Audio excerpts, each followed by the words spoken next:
اعوذ باللہ من الشیطان الرجیم بسم اللہ الرحمن الرحیم۔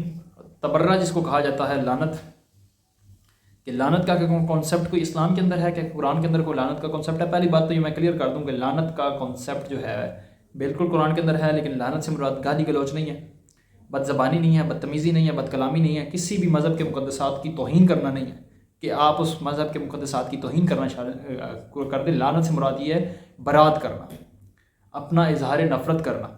تو یہ کیا قرآن کے اندر بھی لعنت کا ذکر موجود ہے؟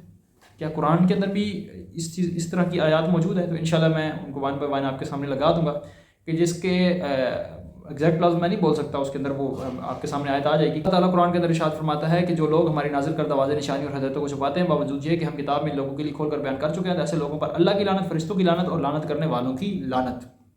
بہت سے مقامات پر لعنت کرنے والوں کا بھی ذکر موجود ہے کہ جس میں اللہ تعالیٰ نے کہا ہے کہ یہ لعنت کرنے والوں کا مخصوص ذکر کیا۔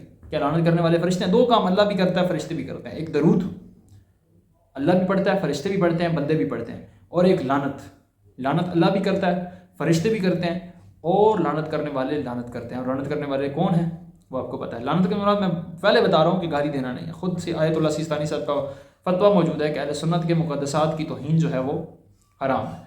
اہل سنت کیا کسی بھی مذہب کے مقدسات کی، یہ اکثر لوگ کہتے ہیں جی وہ ان کو سپورٹ کر رہے ہیں، ایسی بات نہیں ہے، کسی بھی مذہب کے مقدسات کی توہین حرام ہے۔ وہ انہوں نے یہ نہیں کہا کہ شیعہ کے مقدسات ہیں، انہوں نے یہ کہا ہے کہ اہل سنت کی جو مقدسات ہیں ان کے نزدیک تو وہ مقدس ہستی ہیں۔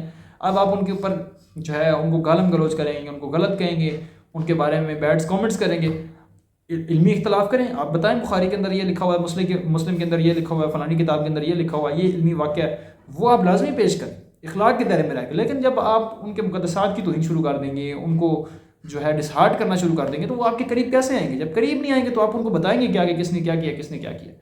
تو جو لعنت کا کانسیپٹ ہے بالکل قرآن کے اندر موجود ہے، قرآن سے ثابت ہے، اور آپ آل محمد کے دشمنوں پر، رسول اللہ کے دشمنوں پر اور خدا کے دشمنوں پر بالکل لعنت کر سکتے ہیں، لیکن گالی نہیں۔ گالی کا کوئی کانسیپٹ نہیں ہے اسلام کے اندر، اسلام اس چیز سے خالی ہے۔ لعنت کا کانسیپٹ ہے کہ آپ ان سے بیزاری کریں، تبرہ کریں، ان سے لعنت کریں، ان کی پیروی کا ان کی پیروی سے بیزاری کا اعلان کریں۔